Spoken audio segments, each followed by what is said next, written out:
हरिहंत सिद्ध सूरी उपाध्याय साधु सर्व अर्थ के प्रकाशी मांगलिक उपकारी हैं। दिन को स्वरूप जान रागते भई जो भक्ति काय को नमाई स्तुति को उचारी है।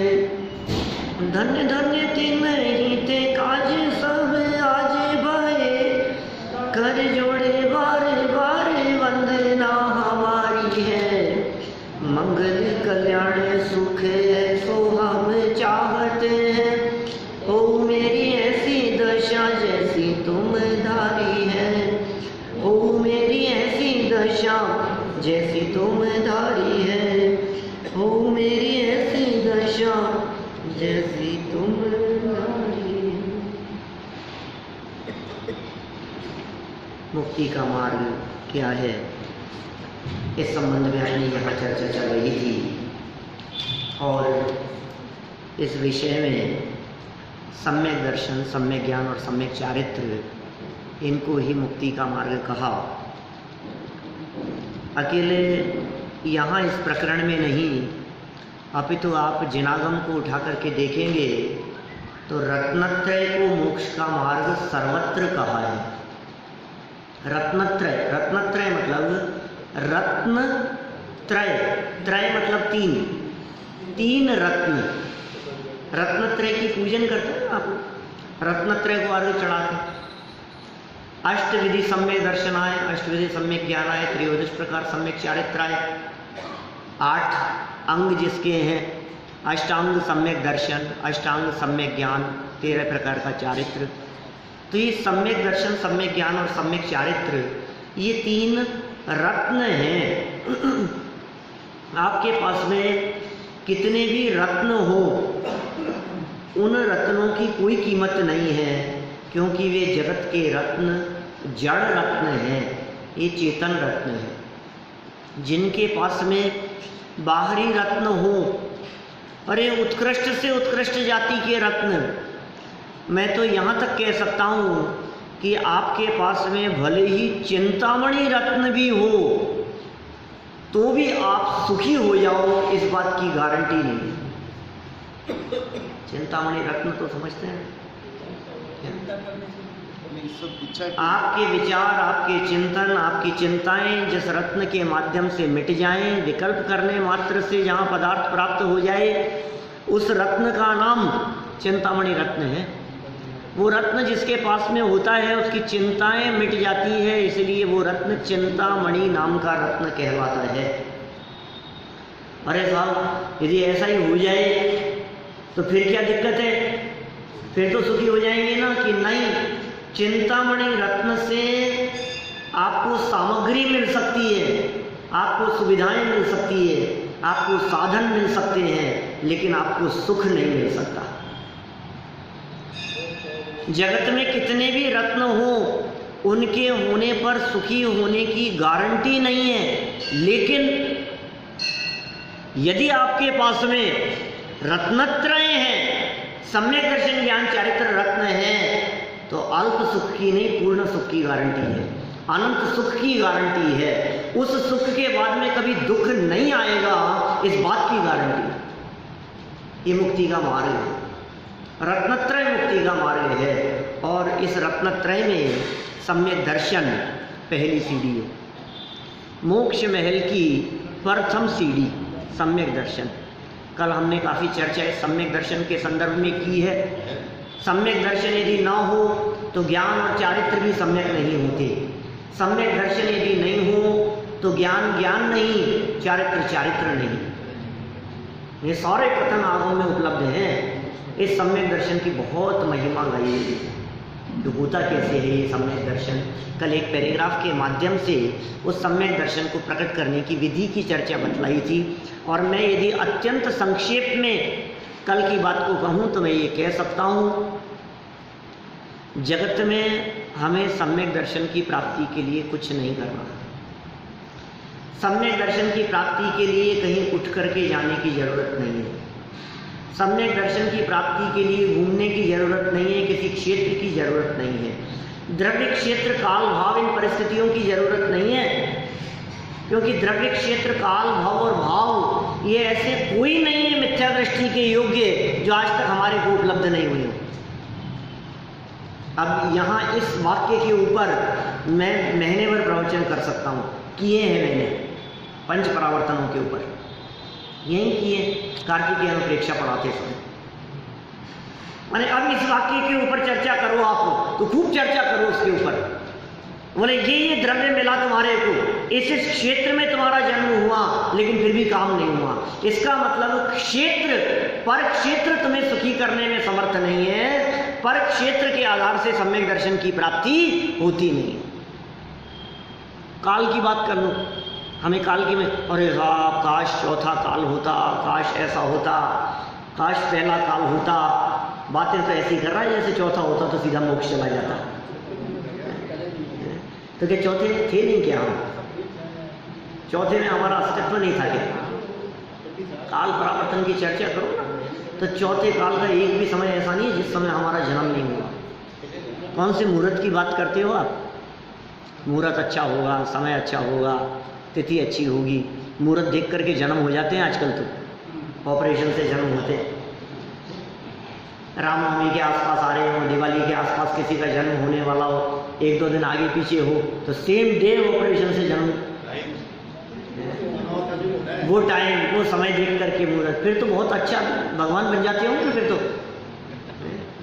महावीर जयंती के दिन जिन बालकों का जन्म हुआ है वो तो फिर भगवान महावीर बन जाते होंगे। नहीं है दम इनमें। ऐसा कौन सा काल है जिस काल में हमारा जन्म नहीं हुआ है? ऐसा कौन सा क्षेत्र है जिस क्षेत्र में जन्म नहीं हुआ है? ऐसा कौन सा भव है जो मिथ्या दृष्टि के योग्य हो और हमने आज तक अनंत बार उसे प्राप्त नहीं किया? ये सब अनंत बार प्राप्त किए हैं, हमें भाव भाषण नहीं है उसका। ये सम्यक दर्शन के बारे में विकल्प आना ये उपलब्धि है, ये भी कम बात नहीं है। आश्रय साहब, आपको यदि ये विकल्प आता है कि सम्यक दर्शन प्राप्त करना चाहिए, आपको यदि ये विकल्प आता है, आत्मानुभूति करने योग्य है, बड़े भाग्य से हमको हुआ ये विकल्प, बड़े भाग्य से विकल्प हुआ है, बहुत बड़े भाग्य से। क्योंकि अनगिनती जन्मों में, अनगिनती कल्पों में हम कहाँ कहाँ नहीं चले गए। ये मनुष्य जन्म प्राप्त करके मुक्ति का विचार नहीं करे और स्वर्ग का विचार करे तो कहते हैं अभागा है। क्योंकि ये जो मनुष्य पर्याय मिली है ना पारस जी, असंख्यात बार देव गति की प्राप्ति होवे तो एक भव मनुष्य का मिलता है। क्या क्या कह रहा हूं? 2 4 5 10 नहीं, 100 बार देव गति में जाए तो एक भव मनुष्य का मिले ऐसा नहीं, 1000 बार देव गति में जाए तो एक मनुष्य का नहीं। कितना कह रहा हूं? बहुत सोच समझ करके कह रहा हूं, बुद्धिपूर्वक कह रहा हूं, शास्त्राधार से कह रहा हूं, आगम आधार से बात कर रहा हूं। असंख्यात बार आपको देव पर्याय की प्राप्ति होवे, स्वर्ग नहीं कह रहा, देव गति, तो एक बार जन्म होता है मनुष्य। अब आप कहेंगे साहब कैसी बात कर रहे हो, ऐसा ऐसा कैसे, ये तो बात कुछ गले नहीं उतर रही है हमारे। क्यों नहीं उतर रही है? सब उतार सकते हैं हम। 2000 सागर की तरफ पर्याय में मनुष्यों के लिमिटेड भाव मिलते हैं। समाज में चर्चाएं 48 के संदर्भ में चलती हैं। 2000 सागर की तरफ पर्याय में मनुष्यों के भाव लिमिटेड हैं। और पता है आपको, उस सादिक 2000 सागर की अवस्था में 1260 सागर तो स्वर्ग में देवगति में और 740 सागर नरक गति में हो गए 2000 पूरे। और जो कुछ अधिक का है ना, उसमें मनुष्य की रेंज, कुछ अधिक का मतलब 2001 भी नहीं कह सकते, 2000 आधा सागर भी नहीं कह सकते, 2000 प्लस चौथा सागर भी नहीं कह सकते। कुछ उसके अंदर मनुष्य त्रियंश पर्याय शामिल हो गई। 1260 सागर का मतलब जानते हैं आप? एक सागर में असंख्यात भाव हो जाते हैं देवगति के, एक सागर में असंख्यात भाव हो जाएंगे। भवनत त्रिकोण की बात करो ना तो असंख्यात भव हो जाएंगे एक सागर में। मैं ऊंचे स्वर्ग वालों की बात नहीं कर रहा हूं, मैं देव गति के, क्योंकि मैक्सिमम काल तो भवनत त्रिकोण के अंदर बीतता है। 1260 सागर की बात कर रहे हैं। मिथ्या दृष्टि के योग्य उत्कृष्ट आयु 31 सागर की है। एक भाव में 31 सागर हो गया, कोई बात नहीं, एक भाव हो गया ना 31 सागर वाला हिसाब। 31 सागर तो एक ही भाव में निकल गया भाई साहब। भवनत त्रिकोण में पल्लियों में आयु है 10-10, 20-20 हजार वर्ष, 50 हजार वर्ष, 70 हजार वर्ष, क्या दम है उसमें। एक पल्ले की आयु, 1.5 पल्ले की आयु, 1.25 पल्ले की आयु। अब पल्ले कितने, एक सागर में असंख्यात पल्ले होते हैं, 10 कोड़ा कोड़ी पल्ले एक सागर में। एक सागर में 10 कोड़ा कोड़ी पल्ले, एक एक पल्ले की यदि आयु वाला हुए तो 10 कोड़ा कोड़ी भाव हो गए। 1260 सागर की बात कर रहा हूं, हजारों वर्षों की आयु वाले भवों की बात करो तो असंख्यात निकलेंगे। कोटि पूर्वों की आयु वाले भवों की यदि आप बात करो तो एक पल्ले में असंख्यात पूर्व होते हैं, एक पल्ले में असंख्यात पूर्व होते हैं। सोदर में इंद्र की सिर्फ 2 सागर की आयु में उसकी जो देवांगनाएं हैं, अनगिनती देवांगनाएं हो जाती है। 40 नील तो इंद्राणियां बदल जाती है, 40 नील इंद्राणियां बदल जाती है सिर्फ 2 सागर के अंदर। इसका मतलब 40 नील इंद्राणियों के भाव पूरे हो जाते हैं। हम कल्पना नहीं कर सकते मैं क्या कह रहा हूं, अभी मेरे को डिटेल में नहीं जाना है, सिर्फ इतनी बात समझ लीजिए आप। असंख्यात भव देवगति के मिले तो एक भव मनुष्य का मिलता है। अब सुनो और गंभीर बात कहता हूं। असंख्यात देव फिर एक मनुष्य, असंख्यात देव फिर एक मनुष्य, असंख्यात देव फिर एक मनुष्य, असंख्यात देव फिर एक मनुष्य, असंख्यात देव फिर एक मनुष्य, फिर एक मनुष्य, फिर एक मनुष्य, 25 बार मनुष्य हो गया। ऐसे काल पूरे करते करते ये जीव कहाँ चला जाए, वापस एक इंद्रिय पर्याय में चला जाए और अनगिनती काल बाद में जब निकल करके आए फिर असंख्यात बाद देव फिर मनुष्य, देव फिर मनुष्य, देव फिर मनुष्य। ऐसे कह रहे हैं अनंत बार मनुष्यों के भव मिले, ध्यान देना, अनंत बार मनुष्यों के भव मिले तो एक भव जैन कुल का मिलता है। अनंत बार रत्नाकरण श्रावकाचार्य, मैं खोल के दिखाता हूं आपको, पेज देख लो, सदाशिवदास जी का।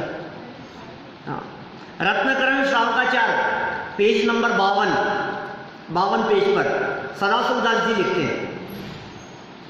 क्या लिखते हैं सदाशिवदास जी? ये सदाशिवदास जी की कार्यस्थली रहा है, एक क्षेत्र अपना, यहां भी आए सदाशिवदास जी, यहां भी रहे। कैसे वाक्यों की चर्चा की है, कैसे बातें लिखी है, वहां दिमाग के ऊपर से जाती है।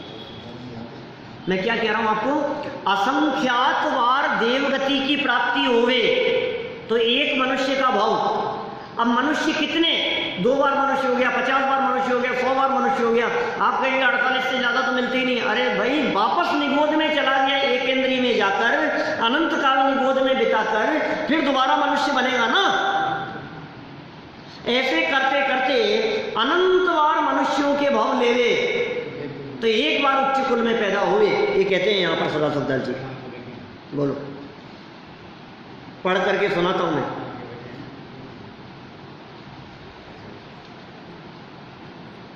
ये देखो यहां पूर्व भवों में कुल मत की चर्चा है, पेज नंबर 52। पूर्व भवों में मैं अनंत बार नारकी हुआ, अनंत बार सिंह व्याघ्र सर्पों के कुलों में पैदा हुआ। अनंत कह रहे हैं, अनंत बार सूकर, कुकर, गीदड़, गधा, ऊंट, भेड़, भैंसा, सियाल इत्यादि के कुलों में पैदा हुआ। अनंत बार म्लेच्छों के मनुष्य, कितनी बार? अनंत बार म्लेच्छों के, भीलों के, चांडालों के, चमारों के, धीवरों के, कसाईयों के कुलों में पैदा हुआ। अनेक बार नाई, धोबी, तेली, खाती, लोहार, भड़भुजा, चारण, भाट, डोम, भांडों के कुलों में पैदा हुआ। अनेक बार निर्धनों के कुलों में पैदा हुआ। कभी किसी शुभ कर्म की वजह से ब्राह्मण क्षत्रिय वैश्यों के कुलों में आकर पैदा हो गया। समझ में आ रही है बात? देखो फिर और इन्होंने आगे चल करके जाति मत में चर्चा की है। सम्यक दृष्टि जीव जाति का गर्व नहीं करता, वो विचार करता है पूर्व भवों में मैं अनंत बार, क्या भैया, पूर्व भवों में मैं अनंत बार नीच जाति में पैदा हुआ, तब एक बार उच्च जाति में पैदा हुआ। क्या कह रहे हैं? अनंत किसे कहते हैं? समझते हैं आप अनंत क्या होता है? अनंत बार नीच जाति में पैदा हुए तो एक बार उच्च जाति में पैदा हुआ। इस प्रकार अनंत बार नीच जाति और उच्च जाति, ये पूरा वर्णन है आगे विस्तार से। हम कहाँ आ गए हैं? और फिर जैन कुल में पैदा हो गया तो कोई बहुत बड़ा काम हो गया क्या? अब कह रहे हैं अनगिनती बार जैन कुल में जन्म लिया, जनवाणी सुनने का अवसर नहीं मिला। कितने जैन हैं जिनको जनवाणी सुनने का अवसर मिलता है? कितने जैन हैं जिन्हें जनवाणी सुनने का विचार आता है? और जनवाणी सुनने का विचार आता हो तो कर्मकांड में, क्रियाओं की चर्चा में, चरणानुयोग में, प्रथमानुयोग में, इन चर्चाओं में उलझ करके रह जाए, लेकिन स्वात्मानुभव की चर्चा करे, मुक्ति के मार्ग, सम्यक दर्शन, सम्यक ज्ञान, सम्यक चारित्र की चर्चा करे। ये अनंत अनंत अनंत अनंत अनंत अनंत जीवों में एक आध जीव होता है। हम लोग कितने भाग्यशाली हैं, हमें अंदाजा नहीं है जो इसकी चर्चा करें, ये चर्चा करने के लिए बैठे। बड़े भाग्य से हमको मिला जिन धर्म, और भाग्य से मिल गया। ये रत्नत्रय प्रकट हो जाए तो फिर कहना ही क्या, प्रकट हो जाए तो फिर क्या बात करें। देखो सम्यक दर्शन कैसे होता है? तत्वाभ्यास करो, तत्व विचार करो, वस्तु स्वरूप का विचार करो, 7 तत्वों के बारे में विचार करो, जीव अजीव के बारे में भेद विज्ञान करो, जीव कौन है, अजीव कौन है, इसका निर्णय करो, मैं कौन हूं और पर कौन है। फिर पर से होने वाला दुख मेरा दुख नहीं है ना। मैं कितनी बार ये कहता हूं ये मोबाइल चला गया तो मुझे कितनी तकलीफ है? नहीं है। आपको कितनी होगी पर जो? बिल्कुल नहीं। क्यों? क्योंकि मेरा नहीं है। सीधी सी बात है ना। जिस चीज के बारे में हमने ये समझ लिया कि ये चीज मेरी नहीं है, अब तकलीफ कितनी है? उसके चले जाने से, उसके टूट जाने से, बिजली गिर गई और नीचे गाड़ी खड़ी है और तुम दौड़ते हुए गए और जैसे ही पता लगा कि अपनी नहीं, अब कितनी तकलीफ होगी? पता लगा घर पे बच्चा गिर गया और दौड़ते हुए गए और दुकान पे ग्राहक खड़े हुए हैं, 20-25 ग्राहक भीड़ लगा करके खड़े हुए हैं वहां, और मरने की फुर्सत नहीं मिल रही है और टेलीफोन उठाने की फुर्सत नहीं है, और खबर आई कि घर पे गिर गया, गल्ला खुला छोड़ करके भागता है। बोलो, और वहां जाकर के देखता है अपना नहीं, पड़ोसी का गिरा है। अब क्या होगा? अब क्या होगा? अब वो बच्चा नहीं दिख रहा है, अब तो दुकान दिख रही है। क्या हुआ? वो तकलीफ कहाँ चले गई? सारा खेल अपनेपन का है, आपका अपनापन कहाँ है? उसका खेल है सारा। जो अपनापन है उसे शास्त्रीय भाषा में कहते हैं श्रद्धा। वो अपनापन यदि गलत जगह पर होता है तो उसे कहते हैं मिथ्या श्रद्धा, मिथ्या दर्शन। वो अपनापन यदि सही जगह पर होता है तो उस श्रद्धा को कहते हैं सम्यक दर्शन। हमारा अपनापन गलत जगह पर हो रहा है, ये मिथ्या दर्शन है, और हमारा अपनापन सही जगह पर हुआ, इसका नाम सम्यक दर्शन है। ये पाठमालाएं हैं, ये बच्चे पढ़ते हैं। बोलो, कहने को तो बच्चों की किताबें चल रही है, क्यों साहब? लेकिन कुछ दिनों से तो भूल ही गए आप, ये बच्चों की किताबें पढ़ रहे हैं अपन, क्योंकि विषय इतने गंभीर हैं कि इनको देख करके ऐसा लगता नहीं है कि बच्चों की पढ़ने की चीज हो। ये है पाठमाला है, रत्नत्रय की चर्चा कर रहे हैं। तत्वाभ्यास करो भाई, तत्वाभ्यास करो। कि साहब फिर भी काम नहीं हो रहा है, और तत्वाभ्यास करो, और अभ्यास करो। कि अभी भी नहीं हुआ, और अभ्यास करो। कि अभी भी नहीं हुआ, खुराक बढ़ा दो। क्या कहेगा डॉक्टर? बोलो, तबीयत खराब है, दिखाने के लिए गए, दवाई दे दी हमारे को, दूसरे दिन हमने जा करके फिर कहा डॉक्टर साहब ठीक नहीं। तो कोई बात नहीं, 2 टाइम लेते थे ना, 3 टाइम शुरू कर दो। 3 टाइम लिया फिर भी ठीक नहीं हुआ, फिर गए डॉक्टर साहब के पास में, कहा दवाई तो यही है, 3 से ठीक नहीं हो रहा है, डोज और बढ़ा दो, क्वांटिटी बढ़ा दो, mg बढ़ा दो। क्या 50 mg की थी 200 mg की लेना शुरू करो, उसकी खुराक बढ़ा दो कि साहब सम्यक दर्शन नहीं हो रहा है, आत्मानुभूति नहीं हो रही है, तत्वाभ्यास की खुराक और बढ़ा दो, और तत्वाभ्यास और तत्वाभ्यास और तत्वाभ्यास कि साहब 2 घंटे करता हूँ, 3 घंटे शुरू करो कि साहब 3 घंटे चिंतन करता हूँ, अभ्यास करता हूँ, वस्तु स्वरूप का विचार करता हूँ, फिर भी काम नहीं हो रहा है, डोज और बढ़ा दो। क्या करें? मार्ग यही है, विधि तो यही है, सम्यक दर्शन प्राप्त करने की विधि तो यही है, अपने में अपनापन, आत्मबुद्धि, यही काम है। ये उद्यम करना तो काम होगा। ये साहब सम्यक दर्शन तो बतलाया, और सम्यक ज्ञान क्या है? सुनो क्या कहते हैं प्रवचन का, बात को बढ़ाते हैं आगे। भाव तो ऐसा था कि मैं इसको पूरा कर देता आज, क्योंकि फिर जा रहा हूँ मैं, 28 के बाद आऊँगा वापस। तो अब ये कुल मिलाकर शरीर आकार छोड़कर नहीं जाना है। देखो, कुल मिलाकर शरीर आकार नहीं छोड़कर जाना है, इसी में है जो कुछ। शरीर यहाँ छूटेगा लेकिन मैं नहीं छूटूंगा। शरीर के आकार में है तीनों रत्न। शरीर के आकार में आत्मा व्याप्त है, आत्मा वर्तमान में शरीर आकार है, देह आकार है, क्योंकि शरीर में व्याप्त है ना। देह मध्य सर्वत्र आत्मोस्ति नचे एक देशे, इस देह में सर्वत्र आत्माएं हैं, इस देह के किसी एक पार्ट में नहीं है। आत्मा यहाँ हुआ, आत्मा यहाँ हुआ, है ना, ऐसा नहीं, पूरे में व्याप्त है आत्मा, लेकिन शरीर में रहते हुए भी शरीर से भिन्न। ऐसा देख लेते हैं ज्ञानी जी। देह छता जैनी दशा वर्ते देहातीत, तेनानी न चरण माहु वंदन अगणित। ऐसे ज्ञानियों के चरण में अगणित वंदन है। देह के मौजूद रहते हुए भी जिनकी दशा देह से अतीत वर्तती है। वैदेही हो देह में अतः विदेही नाथ।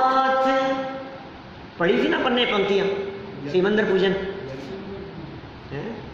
सिमंदर पूजन पढ़ी है पन्ने। वैदेही हो देह में, वैदेही रहते हुए भी, वैदेही हो कहाँ कि देह में, शरीर में रहते हो लेकिन शरीर से भिन्न हो। अतः विदेही नाथ, विदेही नाथ। चलो, सम्यक ज्ञान के संदर्भ में प्रवचनकार क्या कहते हैं? पुरुषार्थ सिद्धि उपाय का 35 नंबर का ये श्लोक है। ऐसा माने कि मतलब जैसे आकाश में तारे हैं उसी प्रकार से मैं भी इस देह के अंदर? नहीं, जैसे दूध में घी है अभी वैसे। हाँ, दूध में घी जैसे कह सकते हैं, तिल में तेल की तरह कह सकते हैं, उसी तरह से व्याप्त है। तिल में जिस तरह से तेल व्याप्त है, ठीक है, उसी तरह से इस शरीर में नहीं, अलग तो है ही, अलग तो है ही, और सर्वत्र व्याप्त है। आसमान में तारों की बात इसलिए नहीं कह सकते क्योंकि आसमान में तारे एक नहीं, एक चंद्रमा के परिवार में 66,975 कोड़ा कोड़ी तारे हैं। एक तो इसलिए नहीं कही जा सकती। कदाचित आपको तारे नहीं, आसमान में चंद्रमा की बात कह दो तो भी हम कहेंगे, आसमान में सूर्य की बात कह दो तो भी हम ये कहेंगे। शरीर में आत्मा उस प्रकार नहीं है, क्योंकि आकाश बहुत विस्तृत है, विशाल है, और उसके एक पार्ट विशेष में सूर्य चंद्रमा तारे रहते हैं, अंश मात्र में रहते हैं। जबकि शरीर के किसी अंश में आत्मा नहीं है, शरीर में सर्वत्र व्याप्त है आत्मा, इसलिए ऐसी बात है। 35 नंबर श्लोक, पुरुषार्थ सिद्धि उपाय क्या कह रहे हैं? कर्तव्योद्यवसाय सदनेकांतात्मकेषु तत्वेषु संशय विपर्यान्यवसाय विगतमात्म रूपम तत्। क्या कह रहे हैं? संशय विपर्य और अनध्यवसाय से रहित एवं अनेकांतात्मक प्रयोजनभूत तत्व की सही जानकारी ही सम्यक ज्ञान है। प्रयोजनभूत तत्व की सही जानकारी ही सम्यक ज्ञान है। इस सम्यक ज्ञान को प्राप्त करने का भी सदा प्रयत्न करना चाहिए। प्रयोजनभूत तत्व और उसकी सही जानकारी, इसका मतलब ये है सम्यक ज्ञानी हो और कोई बात गलत जान ले, हाँ हो सकता है। सम्यक ज्ञानी हो उसको बिजनेस का ज्ञान नहीं है, सम्यक ज्ञानी हो उसको अकाउंट्स का ज्ञान नहीं है, सम्यक ज्ञानी हो उसको गाड़ी चलाना नहीं आता है, क्या बात कर रहे हो? सम्यक ज्ञानी है कंप्यूटर चलाना नहीं आता, ये कैसा सम्यक ज्ञानी है? प्रयोजनभूत ज्ञान के बारे में मिसअंडरस्टैंडिंग नहीं होगी, ये सम्यक ज्ञान के बारे में कह रहे हैं। और प्रयोजनभूत ज्ञान किसे कहते हैं? संशय विपर्य और अनध्यवसाय रहित प्रयोजनभूत तत्व, निज को निज पर को पर, इसमें गड़बड़ी नहीं है। 7 तत्वों के स्वरूप में गड़बड़ी नहीं है, 6 द्रव्यों के स्वरूप में गड़बड़ी नहीं है, द्रव्य गुण पर्याय के स्वरूप में इधर उधर नहीं करता और सम्यक ज्ञानी है। एक द्रव्य को दूसरे द्रव्य में मिलाता नहीं है, ये सम्यक ज्ञानी है। ये स्वरूप कह रहे हैं यहाँ। संशय विपर्य अनध्यवसाय क्या होते हैं? प्रश्न तो उठता है सब। ये 3 शब्द याद रखना हमेशा के लिए, बार बार आएंगे। सम्यक ज्ञान की चर्चा करेंगे हम तो संशय विपर्य अनध्यवसाय की चर्चा बार बार आएगी। संशय विपर्य अनध्यवसाय ये समझा रहे हैं। प्रश्न उठाया जिज्ञासु ने, क्या कहा? संशय विपर्य अनध्यवसाय किसे कहते हैं? क्या शब्द बोले मास्टर साहब? और अनध्यवसाय क्या साहब सामने? संशय विपर्य अनध्यवसाय, वापस बोलो। पहला, दूसरा, तीसरा, अनध्यवसाय। अनध्यवसाय, हाँ ये भी नीचे बता रहे हैं ना, प्रश्न उठाया है अभी तो, चर्चा सब समझ में आएगी। संशय विपर्य और अनध्यवसाय। देखिए प्रवचन का परस्पर विरुद्ध, क्या कहा? परस्पर विरुद्ध अनेक कोटि को स्पर्श करने वाले ज्ञान को संशय कहते हैं। परस्पर विरुद्ध बातें, अब मन में संशय हो गया, ऐसा है कि ऐसा है, क्या पता यार, ये भी हो सकता है, ये भी हो सकता है। विरुद्ध बातें थी, 2 अलग अलग चीजें थी। अब ऐसा है कि ऐसा है, किसी मोड़ पर जाकर के एकदम हमारे को संशय हो गया, यार पहले आया हुआ तो हूँ लेकिन इधर था कि इधर था, 2 कोटि में। और परस्पर विरुद्ध, एक रास्ता इधर जा रहा है और एक इधर जा रहा है। मेरे को ध्यान आ रहा है कि मैं लेफ्ट में घूमा था, फिर मुझे ध्यान आ रहा है कि लेफ्ट में घूमा तो था लेकिन वहाँ से फिर मिला नहीं था, फिर वापस आ गया था, राइट में आ गया था। क्या पता राइट की बात थी कि लेफ्ट की, अब कुछ ध्यान नहीं आ रहा। क्या क्या लाएगा? संशय। जीव के संदर्भ में संशय, जीव है भी कि नहीं, ये सम्यक दर्शन होता भी है कि नहीं होता है, ये आत्मानुभूति की चर्चा करते हैं, होती भी है कि नहीं होती है, ये मोक्ष मार्ग की बात कर रहे हैं, मोक्ष है भी कि नहीं। ये मोक्ष तो इनकी पंडितों की, ज्ञानियों की, साधु संतों की इनकी कल्पनाएं हैं। मोक्ष क्या होता है? काल्पनिक बातें हैं। मोक्ष कोई तो पुराने जमाने की बातें, शास्त्रों में न मालूम क्या क्या बातें लिख दी, हमें भरोसा नहीं होता, हम कैसे मान ले रहे हैं हम? ये संशय बड़े बुरे लगते हैं ऐसे। देखो क्या कह रहे हैं? परस्पर विरुद्ध अनेक कोटि को स्पर्श करने वाले ज्ञान को संशय कहते हैं। जैसे शुभ राग पुण्य या धर्म। शुभ राग पुण्य है या धर्म है? शुभ राग से पुण्य होगा कि धर्म होगा? यार शुभ राग इतना सब कुछ कर रहा हूँ, क्या ये धर्म नहीं कर रहा हूँ? क्या मैं तो धर्म ही तो कर रहा हूँ। रोजाना मंदिर आता हूँ, रोजाना पूजन करता हूँ, रोजाना प्रवचन करता हूँ, प्रवचन सुनता हूँ, बैठता हूँ, 2-2 घंटा चर्चा करता हूँ, ये सब धर्म नहीं हो रहा है क्या? ये शुभ राग है या धर्म है? ये पुण्य है या धर्म है? क्या है ये? कंफ्यूजन है हमारे को। अब ये किसी पंडित जी से बात करो तो वो ये कहते हैं कि ये धर्म कर तो रहे हो और क्या करोगे, और किसी से बात करो तो कहते हैं ये धर्म नहीं है। हमको बहुत कंफ्यूज है, क्या करें? देखो, अथवा यह सीप है या चांदी।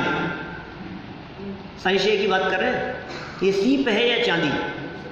सीप का टुकड़ा होता है ना, सीप के शेप में हो तो आप कदाचित आप उसको सीप कहें, लेकिन वो सीप का टुकड़ा यदि आपको कहीं दिखे तो भ्रम हो सकता है कि ये चांदी है। सीप है या चांदी? एक जैसा नहीं, एक जैसे दिखता है, वैसी शाइनिंग जैसी दिखती है। विपर्य, संशय हो गया। विपर्य बतला रहे हैं, विपरीत एक कोटि के निश्चय करने वाले ज्ञान को विपर्य कहते हैं। जैसे शुभ राग को धर्म मानना, सीप को चांदी जान लेना, ये विपर्य हो गया। विपर्य मतलब विपरीत, विपर्य मतलब विपरीत, उल्टा।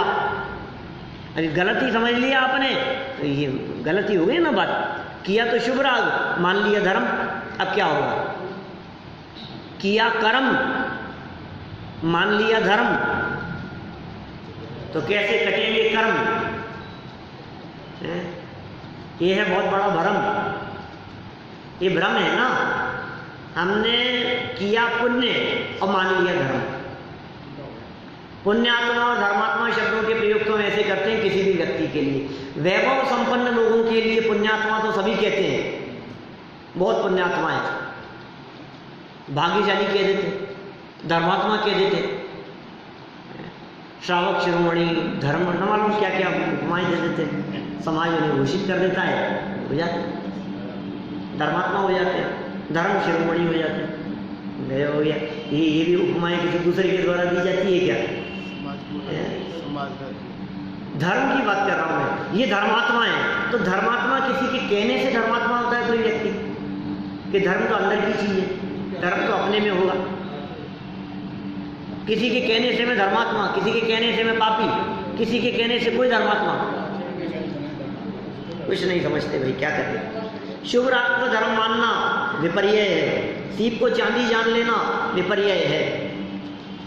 देखो कोशिश है मेरी, ठीक है ना, कि मैं इसको पूरा कर लूँ, और फिर यदि भाव बनेगा तो फिर आने के बाद फिर कर लेंगे चर्चा। ऐसी कोई बात नहीं है, अपने को तो जिंदगी भर यही करना है और क्या है। फिर किसी विषय में चर्चा करते रहेंगे, लेकिन एक बार कर लेंगे अपन। अनेक कोटि मतलब अनेक श्रेणियां, अनेक ग्रुप, इधर और इधर, कोटि विकल्प के लिए, अनेक कोटि में, अनेक क्षेत्र में, इस क्षेत्र में भी, इस क्षेत्र में, ऐसा अर्थ है। अनध्यवसाय क्या होता है? ये क्या है?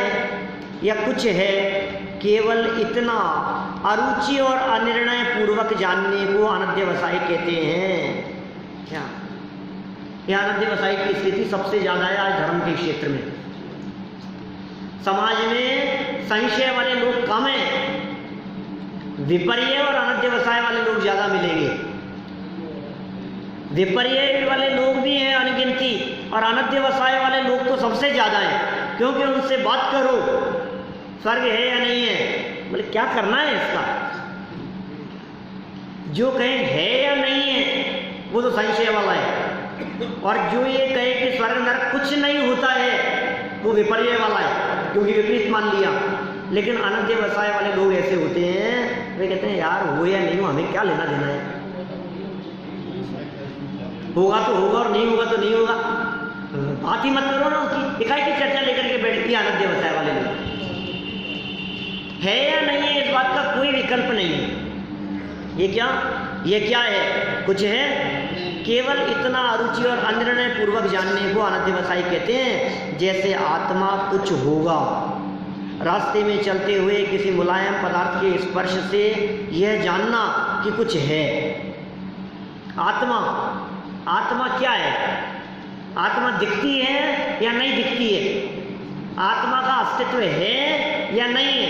ये संशय। फिर आत्मा का अस्तित्व नहीं है, ये विपर्य। और किसी साइंटिस्ट से आत्मा के बारे में बात करो, बोले यार ये हमारा क्षेत्र नहीं है, देखो यार आत्मा की बातें मत करो। अपना इसके बारे में कि साहब आप जानो तो सही है, अरे क्या हमें कुछ नहीं जानना है, हमें कुछ नहीं पढ़ना। यह अनध्यवसाय। मुक्ति के संदर्भ में भी ऐसी स्थिति लगेगी। मोक्ष होता है या नहीं होता है, इस बात का निर्णय करने के लिए प्रयत्नशील संशय। फिर हम इस निर्णय पर पहुंचते हैं कि मोक्ष कुछ नहीं होता है, ये विपर्य है। मोक्ष की चर्चाएं फालतू लोगों के काम है, ये अनध्यवसाय। हमें क्या करना है, होगा कि नहीं होगा, जब होना होगा सब हुआ जाएगा यार, क्या लेना देना है। अपने खाओ पियो मौज मस्ती करो, घूमो फिरो कमाओ, चल रही है लाइफ अच्छे से अपनी, इससे ज़्यादा और क्या लेना देना है। ऐसी चर्चाएं हैं, ये अनध्यवसाय। ये सब ज्ञान के दोष हैं। सम्यक ज्ञान में दोष नहीं होते। सम्यक ज्ञान संशय से रहित होता है। सम्यक ज्ञान विपर्यय से रहित होता है, सम्यक ज्ञान अनध्यवसाय से रहित होता है। प्रयोजनभूत तत्व के संबंध में ये सम्यक ज्ञान की चर्चा हुई। और सम्यक चारित्र है, ये भी बतला दो आप, ये सम्यक चारित्र क्या है? सम्यक चारित्र के लिए भी बतलाइए प्रवचन का। चारित्रम भवति यतः समस्त सावध्य योग परिहरणात्। क्या गजब बात कह रहे हैं। चारित्र की व्याख्या 39 नंबर श्लोक, पुरुषार्थ सिद्धि उपाय। चारित्रम भवति यतः, चारित्र होता है जो क्या? समस्त सावध्य योग परिहरणात्, समस्त सावध्य योग का त्याग होने पर सकल कषाय विमुक्तम विशदम उदासीनम आत्मरूपम तत्। समस्त सावध्य योग से रहित शुभाशुभ भाव रूप कषाय भाव से विमुक्त जगत से उदासीन रूप निर्मल आत्मलीनता ही सम्यक चारित्र है। ये स्वरूप लीनता को ही सम्यक चारित्र कह रहे हैं। सकल कषाय से रहित होगा, शुभाशुभ भावों से विमुक्त होगा। सकल कषाय विमुक्तम, कितना स्पष्ट शब्दों में कहा है, सकल कषाय विमुक्तम समस्त सावध्य योग परिहरणात्। समस्त सावध्य योग, सावध्य योग जानते हैं आप? पाप रूप प्रवृत्तियों को सबको सावध्य योग कहते हैं। सर्व आरंभ रूप, आरंभ पाप रूप प्रवृत्तियां सर्व आरंभ है। मनोवचन काय का नहीं है। हाँ वही सब समझ लीजिए आप, जितना खाना पीना बनाना भोगना आडंबर आरंभादिक सब सावध्य योग की क्रियाएं हैं। समस्त सावध्य योग, योग तो मनोवचन का है और सावध्य पाप रूप है ना, हिंसादि रूप जितनी प्रवृत्तियां हैं योग की वो सब सावध्य योग कहलाता है। उन सब को छोड़ना, ये तो बाह्य प्रवृत्ति रूप हुआ। फिर इन्होंने इसके साथ साथ में कहा कषाय भाव से विमुक्त, सकल कषाय विमुक्तम, माने राग द्वेष शुभाशुभ कषाय नहीं होनी चाहिए। और जगत से उदासीन अपने आत्मस्वरूप की लीनता को चारित्र कहते हैं। सम्यक दर्शन, सम्यक ज्ञान और सम्यक चारित्र को रत्नत्रय भी कहते हैं और यही मुक्ति का मार्ग है। तो क्या रत्नत्रय धारण करने से मुक्ति की प्राप्ति होगी, स्वर्गादिक की नहीं? प्रश्न है, इसके दिमाग में स्वर्ग घूम रहा है, लग रहा है यार ये रत्नत्रय के चक्कर में यहाँ तो सब छुड़वाएंगे। तो पहले ये तो बताओ आगे स्वर्गादिक मिलेगा कि नहीं मिलेगा? अरे अभी तो हमने कितना समझाया है, असंख्यात बार देवगति की प्राप्ति होवे तो एक मनुष्य को मिलता है। क्या करें? फिर भी इसको लगता है यार देखो रत्नत्रय धारण कर लिया हमने, मोक्ष कदाचित नहीं हो पाया तो स्वर्ग तो मिल जाएगा ना। कहीं अपन ये भी छोड़ देंगे ना, इधर के रहे ना इधर के रहे, ऐसे ऐसे विकल्प आते हैं हमारे दिमाग में, इधर के नहीं इधर के नहीं, न घर के न घाट के, बड़ी बड़ी समस्या हो जाएगी। तो पहले कम से कम खरा तो लेवे कि इतना नहीं होगा तो कम से कम इतना तो, इतने की तो गारंटी है, हम इतना पैसा लगाएंगे और इतना गुना मिलेगा। नहीं पहले इतनी तो गारंटी दे दो कि तुम्हारा मूल तो मिल जाएगा।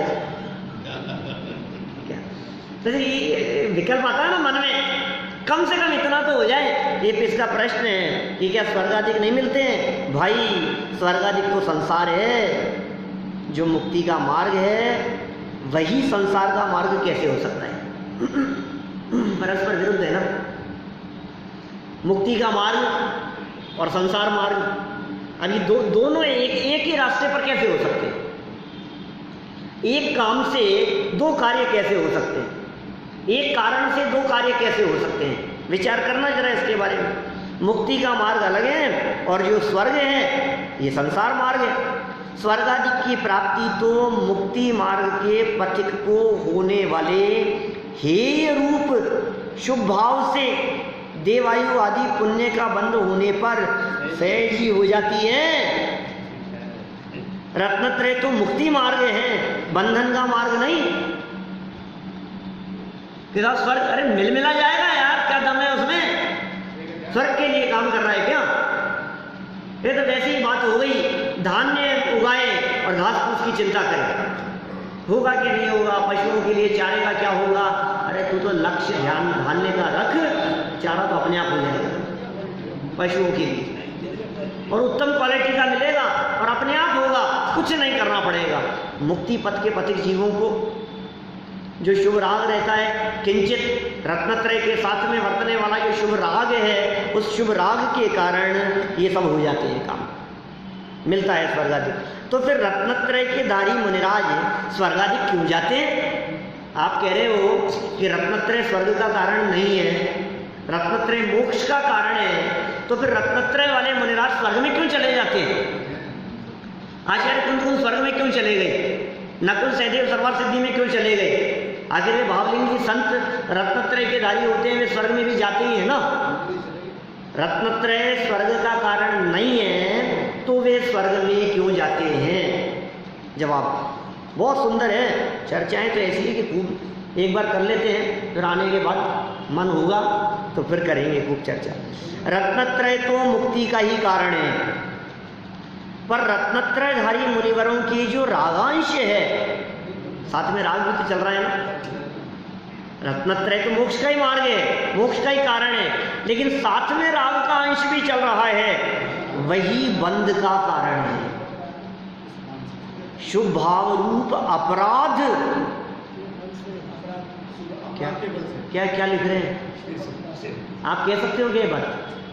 बोलो, हम कह सकते थे क्या? शुभ भाव रूप अपराध के फल से ही मुनिवर स्वर्ग में जाते हैं। प्रश्न उठाया शंकाकार ने, शुभोपयोग को अपराध कहते हो? अपराध कह रहे हो इसको आप? ये तो ठीक नहीं, कम से कम अपराध तो मत कहो यार। अपराध तो हिंसा करना अपराध है, झूठ बोलना अपराध है, चोरी करना अपराध है, सत्य व्यसनादि उन पापों को अपराध कहो, ये शुभोपयोग को अपराध कहते हो? उत्तर देखो प्रवचनकार क्या कह रहे हैं, सुनो भाई, मैं थोड़े ही कहता हूं, आचार्य अमृतचंद्र ने स्वयं लिखा है।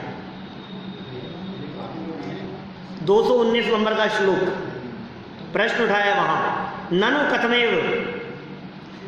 कथमेवं सिद्धयति देवायुः प्रभृति सत प्रकृति बंध सकल जन सुप्रसिद्धो रत्नत्रय धारिणो मुनिवराणाम।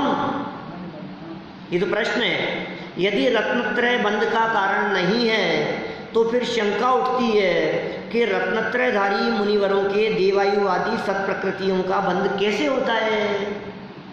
प्रश्न क्या है? यदि रत्नत्रय बंध का कारण नहीं है, सम्यक दर्शन, सम्यक ज्ञान, सम्यक चारित्र बंध का कारण नहीं है, तो फिर रत्नत्रयधारी मुनिराजों को सत प्रकृतियों का, पुण्य प्रकृतियों का, देवायु आदि का बंधन कैसे होता है?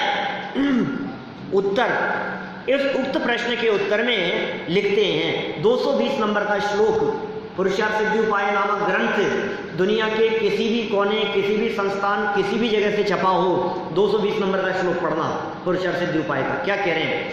रत्नत्रय में हेतु निर्वाणस्यैव भवति नान्यस्य, रत्नत्रय में हेतु निर्वाणस्यैव भवति नान्यस्य आश्रवति यत्तु पुण्यम शुभोपयोगोऽयम् अपराध है।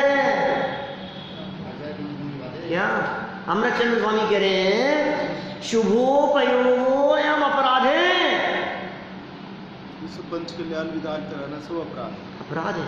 ये बात कह मत देना किसी को। क्या ये बात सुनने के लिए पात्रता चाहिए? हर किसी व्यक्ति को पचती नहीं है, हर व्यक्ति सुन भी नहीं सकता है। क्या वो सुनते ही ये कहने लगेगा कहाँ पढ़ गया है,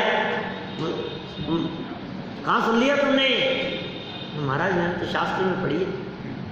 क्या शास्त्र में लिखी है, मूल श्लोक में लिखी है, हमें किसी से विवाद नहीं करना, हमें किसी से नहीं उलझना, हमें किसी से कोई चर्चा नहीं करनी। ये तो स्वयं समझने के लिए है। मुक्ति का मार्ग किसी और के लिए नहीं है, ये मुक्ति के मार्ग की चर्चा मेरे लिए। देखो क्या है अर्थ, देखो तो सही अभी क्या कह रहे हैं, बातें कितनी खतरनाक है। मूल श्लोकों में है प्रमाण सहित, रत्नत्रय धर्म निर्वाण का ही कारण है, अन्य स्वर्गादिक का नहीं। देखो साफ साफ लिखा है ऊपर संस्कृत, रत्नत्रयम इह हेतुर निर्वाणस्य एव, निर्वाण का ही भवती नान्यस्य, भवती नान्यस्य, अन्य का नहीं। मुनिवरों को जो स्वर्ग आदि के कारण पुण्य का आश्रव होता है, आश्रवती यत्तु पुण्यम, उसमें शुभोपयोग का ही अपराध है। भगवान का नाम लेना भी अपराध है। शुभ पुण्य बंधन। रत्नत्रय की यदि बात करोगे आप, क्या मुक्ति के मार्ग की यदि बात करोगे तो ये बंधन, अरे जिससे बंधन हो वो अपराध नहीं होगा तो क्या होगा? तो खाली जड़ और चेतन अलग करना है, बाकी आगे कुछ नहीं करना है। जड़ चेतन को भिन्न भिन्न देखना है। देखो उन मुनिवरों के रत्नत्रय भी तो था, फिर उन्हें बंध क्यों हुआ? मुनिराजों के रत्नत्रय भी था ना, बोले जितने अंश में रत्नत्रय है उतने अंशों में अबंध है, और जितने अंशों में रागाधिक है उतने अंशों में यह भाव मिश्र रूप है। दो धारा चल रही है एक साथ, रत्नत्रय भी चल रहा है, शुभ भाव भी चल रहा है, शुभ राग चल रहा है, शुभ भाव चल रहा है, शुभ उपयोग है उन मुनिराजों के। जितना उपयोग शुभ रूप है उतना पुण्य का बंधन है, और जितना रत्नत्रय है वो मोक्ष का मार्ग है, वो मुक्ति है। हिसाब ये अंश वंश की क्या बात कर रहे हो? 3 श्लोक दी, 212, 213 और 214 उसी पुरुषार्थ सिद्धि उपाय ग्रंथ में। ये नांशेन सुदृष्टिस तेनांशेनास्य बंधनम नास्ति, ये नांशेन तु रागस तेनांशेनास्य बंधनम भवति। फिर श्लोक के अंदर ऊपर सुदृष्टि था, यहाँ ज्ञान हो गया 213 में। ये नांशेन ज्ञानम तेनांशेनास्य बंधनम नास्ति, मतलब जितने अंश में सम्यक ज्ञान है उतने अंश में बंधन नहीं है। 212 पहली लाइन में लिखा था ये नांशेन सुदृष्टि, जितने अंश में दृष्टि सम्यक है उतने अंश में बंधन नहीं है। 214 की पहली लाइन देखो, ये नांशेन चरित्रम, जितने अंश में सम्यक चारित्र है, तेनांशेनास्य बंधनम नास्ति, उतने अंश में बंधन नहीं है। और सेकंड लाइन कॉमन है तीनों में, ये नांशेन तु रागस तेनांशेनास्य बंधनम भवति, जितने अंश में राग है उतने अंश में बंधन है, और जितने अंश में राग नहीं है उतने अंश में बंधन भी नहीं है। चलिए अंतिम 2 लाइनें पढ़ लो, अध्याय खत्म करते हैं। अतः यदि हमें बंध का अभाव करना है अर्थात दुख मेटना है तो रत्नत्रय रूप परिणमन करना चाहिए। यही एकमात्र सांसारिक दुखों से छूटने के लिए सच्चा मुक्ति का मार्ग है। ये सच्चे मुक्ति के मार्ग की चर्चा हमने बहुत संक्षेप में और थोड़ा फास्ट यहाँ आज पूरी की है। शेष चर्चा फिर करें। केवल चेतन रहना है बस।